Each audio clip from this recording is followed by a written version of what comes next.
Hey, and welcome, guys. Welcome. Happy New Year. This is season 7 of Financial Confidence, and I'm super excited that you decided to join us over here, over there, and just about everywhere for Financial Confidence, where we're having these true money conversations that are going to help you make your money, keep your money, and grow your money so you can do the things that you're called to do. That's to build generational wealth and leave an inheritance for your children's children. Thank you for tuning in to WYTV 7 Christian Broadcasters Network. I'm your host, Lynn Demmons, Demmons. Yes, no demons here, y'all. That's Demmons. All right. So what we're going to do to kick the show off this year is do something a little different. We're going to share with you the best of financial confidence, all of those nuggets that can help you move to that next level.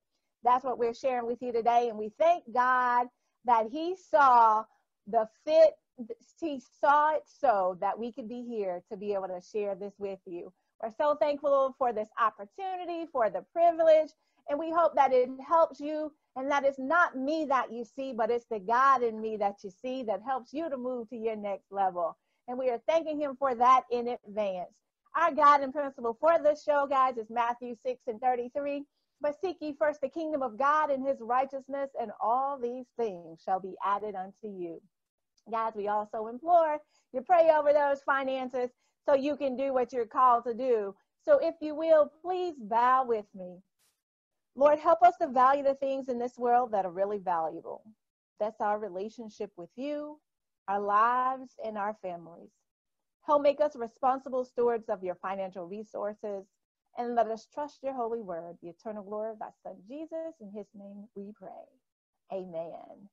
Yes, guys, we're super excited about this show. Thanking God, but also thanking you for being here with us this morning, this evening, tonight, whatever time it is that you're listening in to Financial Confidence. We thank you no matter what. What we would like to do is to share with you some of the best of. You let us know what you think. Provide your comments at the bottom of the podcast or the video, wherever you're catching this information. Let us know what you think. Let us know which of those nuggets resonate most with you as you move forward in your 2020. Also, check in with us. Let us know how you're doing. What progress are you making? How are you moving? What money moves are you making? Here at WYTV 7 Christian Broadcasters.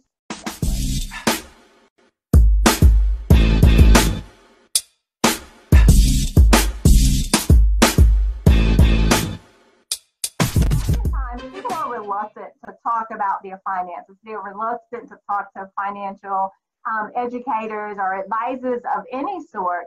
Why do you think that people are reluctant to have that, like we're talking now, this true confession and conversation about our finances? Shame, embarrassment. This society is very visual and everyone's trying to top the other one. You do not want people to know that you're having a hard time. You want everyone to think that everything's great and you can afford this because somehow you have come up in some kind of way.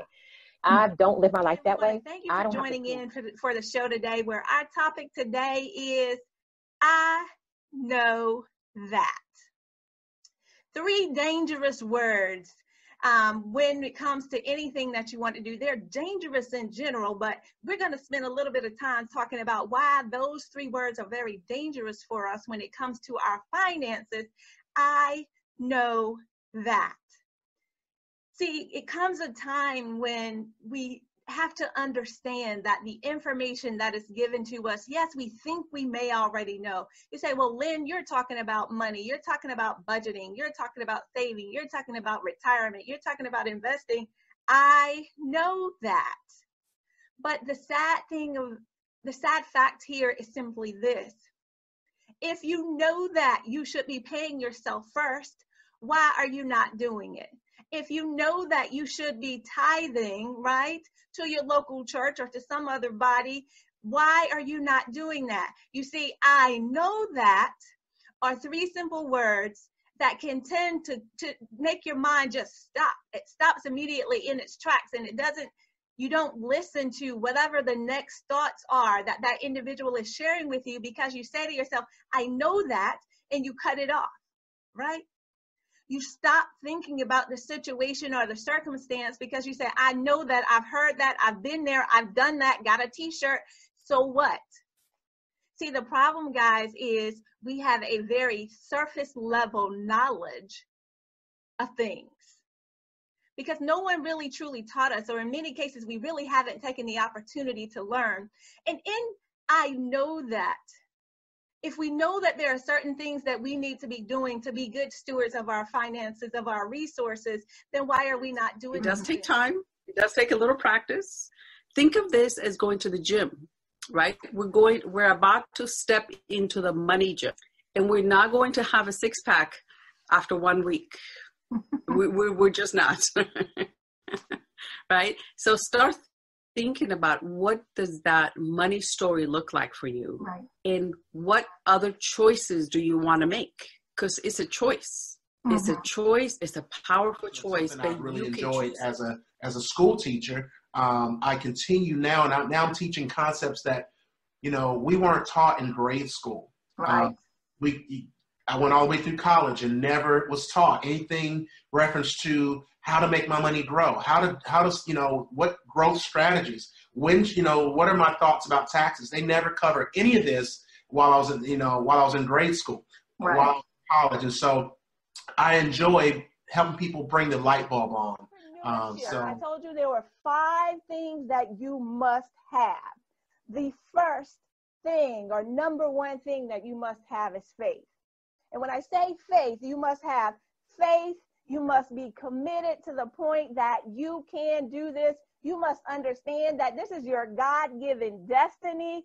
That's how relentless you must be in the conviction that you have in regards to this, making this happen, being successful in this entrepreneurial journey, being successful in starting your own business. Now, when I say that, let me backtrack for a moment. I'm not saying that you start a business to leave your job. If that's what you want to do, that's what you do. But I'm saying that you can do this in addition to your job. Why is that? Because many times on these jobs, on our 9-to-5s, they're more than likely not paying us what we're worth, right? You've gone in, you've asked for the raise, you've begged boss, massa, can I have a raise? Well, maybe not like that. But you've gone in and you've asked for the raise and they haven't given you that raise. They're not paying you essentially what you're worth. And I'm speaking from a place of, I know that, right? I've been in that situation. So I had to figure out what it is that I can now do that's going to allow me, that's going to supplement the income that I currently have. So opening a business has been able to provide me that opportunity, but I could not start without having faith. And the F in faith is you must fix your eyes. Fix your eyes on the prize is ultimately what I'm saying to you, because failure, and you're going to fail. You're going to do some things and things are not going to work out. But what I need you to catch and understand is that failure is temporary. It's a temporary place that you'll be in, and it's only for a moment. So make sure that you fix your eyes, you keep your eyes on the prize.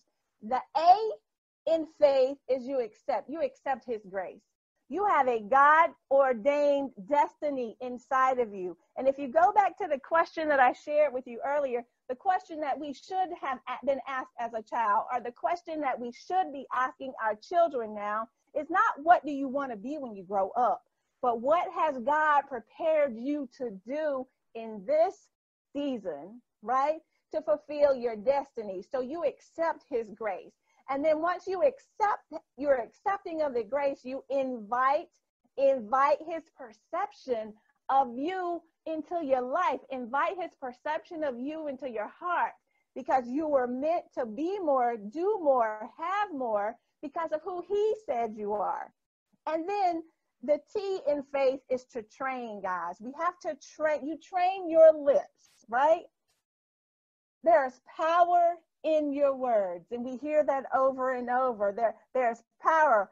Life and death are in the power of the tongue. So you must train your lips to speak over. We hear it all the time. Speak over yourself.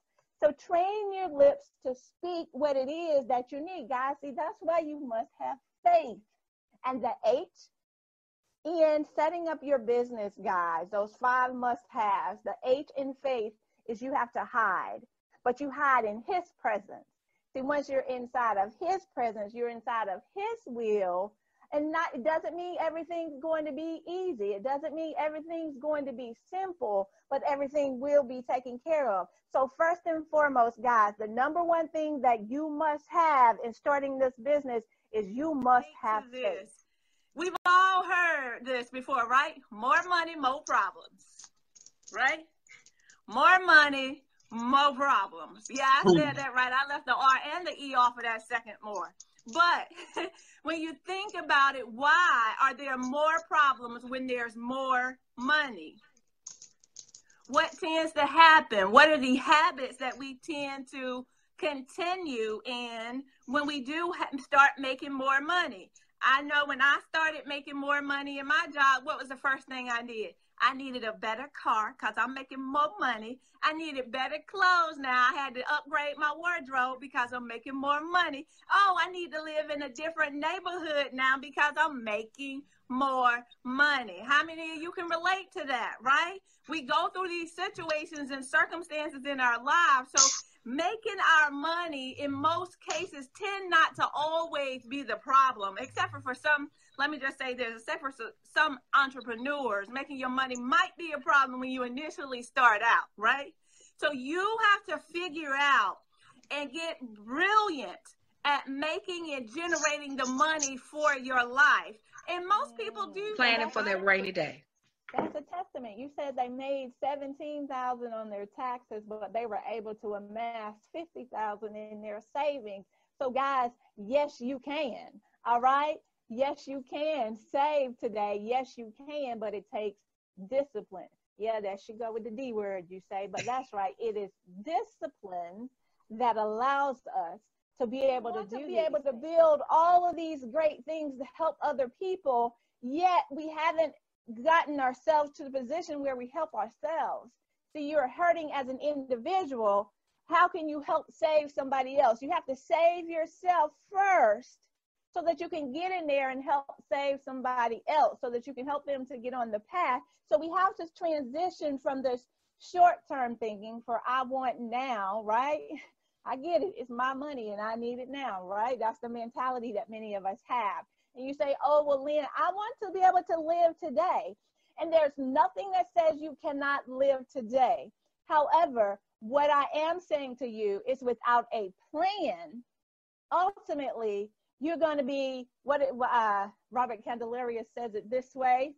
You say yes to the dress. You say yes to your mess. You say yes to the stress, but you don't say yes to your best steps that you can take. But this poem is entitled, Who Am I? I am your constant companion. I am your greatest helper or your heaviest burden. I will push you onward or drag you down to failure. I am completely at your command. Half of the things you do, you might as well turn over to me, and I will do them quick and correctly. I am easily managed, but you must be firm with me. Show me exactly how you want something done. And after a few great people, and alas, of all failures as well. Those who are great, I have made great. Those who are failures, I have made failures. I'm not a machine, though. I work with the precision of a machine plus the intelligence of a person. You may run me for profit or run me for ruin. It makes no difference to me. Take me, train me, be firm with me, and I will place the world at your feet. Be easy with me, and I will destroy you. Who am I? I am Shelby. There too. Go follow me at Demmons Speak. That's Demmons, no demons here. Demmons. So let's get started, guys. For the reason that you're here, what are those 10 things that you should not do with your finances? So we're going to start with number 1, guys.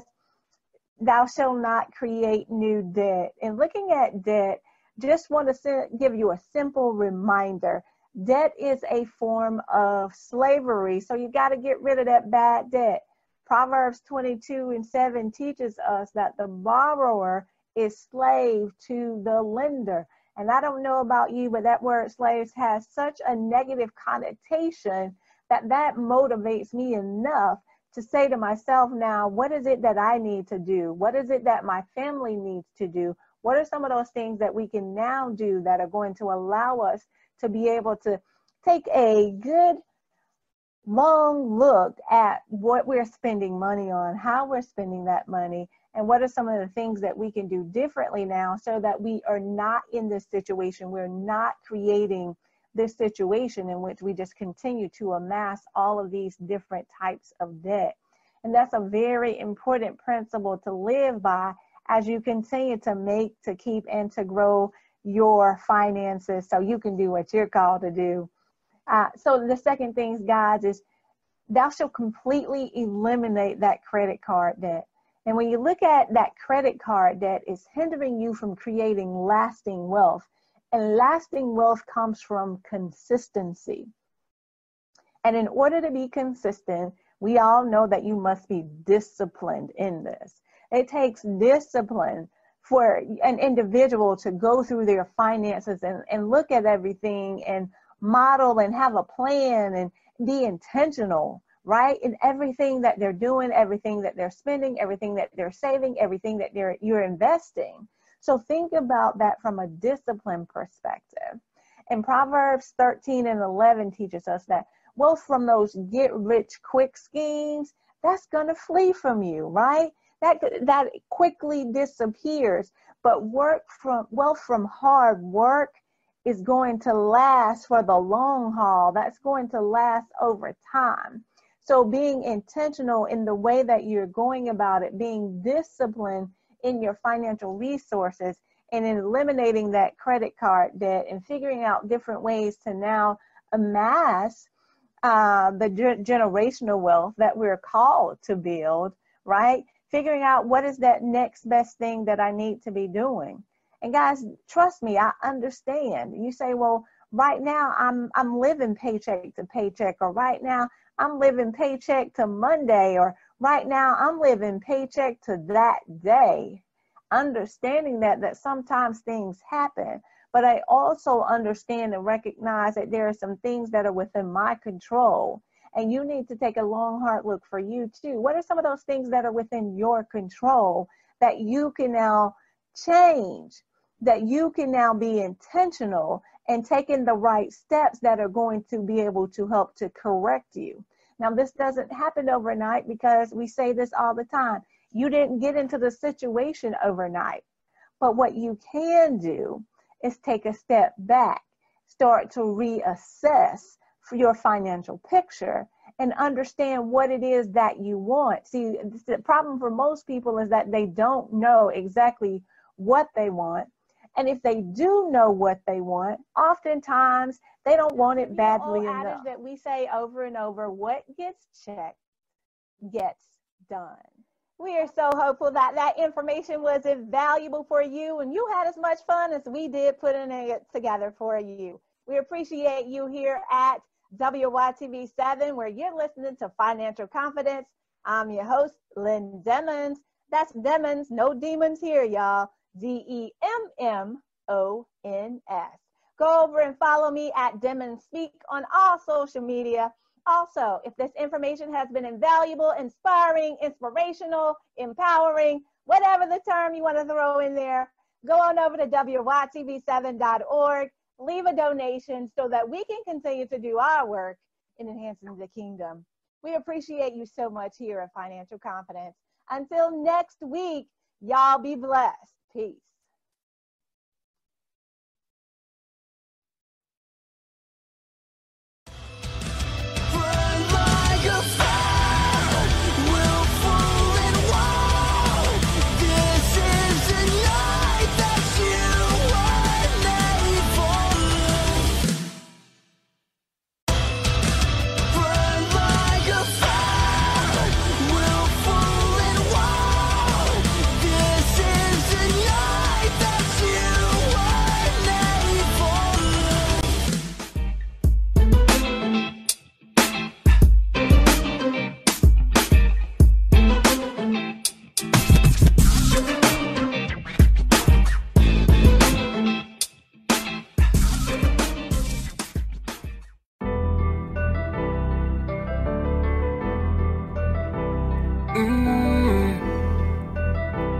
Yeah, yeah.